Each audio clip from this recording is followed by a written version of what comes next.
Well, good morning still. I think we have a pretty interesting session here on autonomous vehicles and connected vehicles, current and upcoming. And we were asked to do this because I think not everybody in the room is paying that much attention to autonomous vehicles and connectivity and the backgrounds that is going to make this happen. But we can't pretend that this is not occurring. And so I'm going to give a few minutes of introduction of what's going on in the policy world and state world of autonomous vehicles. And then we'll get into our guest speakers with me, Luke Lorimer, who's going to be talking about all of Maine's connectivity issues. And I think you'll be surprised to understand how much progress Maine is making. And then Rick Corey will be speaking about the VEMI lab, and I recommend everybody go to the tour there. I know it's got a competition with the structures lab, but the VEMI tour is pretty cool. Asked to see the, is it a Velociraptor or is it Tyrannosaurus Rex? I don't think they're running that today because we switched it over to semi-autonomous driving. Tyrannosaurus, Any other time we'll show you Tyrannosaurus Rex. It's pretty cool. And then we're going to have Sarah Yeager from Maine Mobility, which is one of the leading companies trying to actually make autonomous vehicles work and demonstrating them on the road.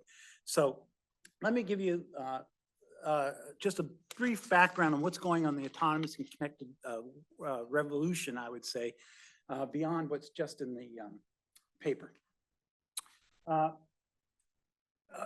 Let's see. So why autonomy? Why do we care about this? Why should people in Maine, Vermont, and our related states care about this? One is safety. I just want to talk about safety. 40,000 people a year die on our roads. 94%, it's really difficult to estimate causality, but more than 90% of accidents are because of us, because we're bad drivers. We're driving drunk, we're driving tired, we make a poor judgment call. So, and many, especially for us in rural states, 45% of accidents, fatal accidents occur on rural roads, even though it's only 20% of the population in rural areas. And you're much more likely to die on a rural road than on an urban road. So that is why. So autonomy means safety. Sarah will tell us later also about mobility and what it can do to enable people, especially people who can't drive or don't want to drive. But safety is, I think we can all agree, is really important. So very briefly, the 6 levels of autonomous driving by the Society for Automotive Engineers, 0 through 6, there's essentially no 0 or even very, very few level 1s being produced now. Level 2s with some driving assist features like lane keeping. Most cars produced in America today on our road, most new cars are level 2s. Tesla's a level 2, of course, despite their full self-driving claims, which they're being sued on. The only level 3 car which allows actual autonomous driving is a Mercedes-Benz S-Class that's certified in California. No, it's in California and let me get the right other state, Nevada. Allows actual level 3 driving now, and I would love it. I looked it up. It's $135 to get in, $135,000 to get to the S-Class. But so I'm not doing it until I get a raise. But I would love to have a Mercedes S-Class with level 3 driving. And for those that really want to dive in deeper, the National Conference on where's my pointer? The National Conference of State Legislatures has a great database, and I'm going to talk about a little bit of the research that I've done in that with the help of one of my students. So they have, the point here is that different states are going in different directions, and it's very complicated. It's a very complicated landscape. Well, here are some of the differences. Who's in control? Do you have to have a licensed driver safety driver in the car or not? States differ on this. Different licensing procedures. different definitions of what is an autonomous vehicle by states, autonomous technology, autonomous vehicles, levels of autonomy. This is a very complex environment to demonstrate the technology with different standards, different driving things, different driving requirements. There are differences in operational regulations. How fast can you go? Restricted areas, safety requirements, geofencing, meaning where vehicles are restricted to a certain geographic area. Monitoring performance data, what is collected? Testing, do you have to have really rigorous procedures? How often are you tested? How often do you have to certify? These things are all different by state. So it is a very, very challenging environment to develop this technology for US roads. I'm going to now put myself out on a little limb here and talk about permissive states.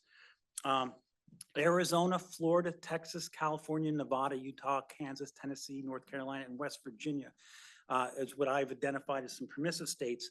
No human driver requirement, but vehicles operating autonomously in these environments still are being monitored remotely. I want to be clear about that.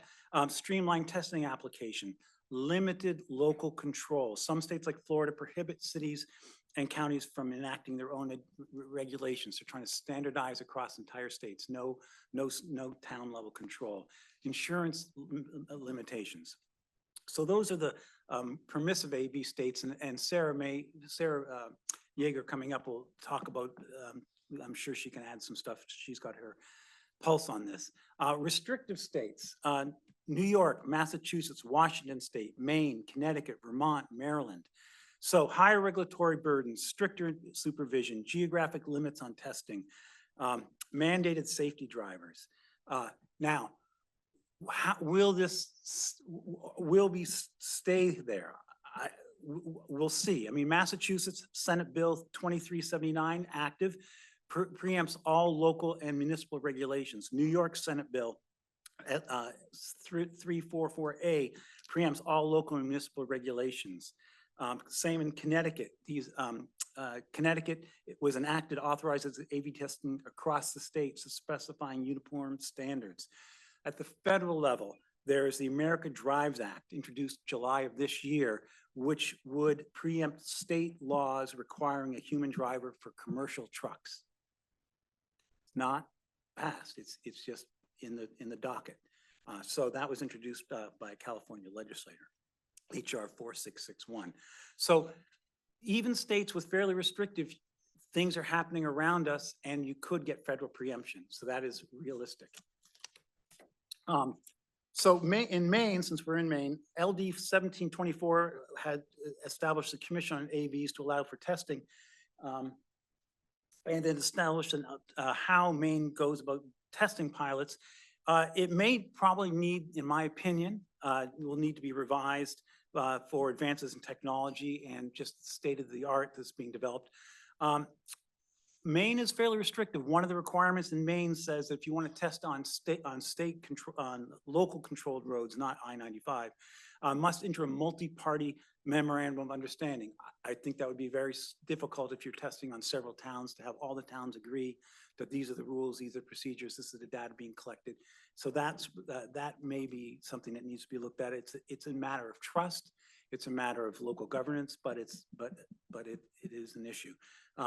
What should be the first applications in Maine? Again, in my view, it should be first and last mile for medical and other non-mass transit.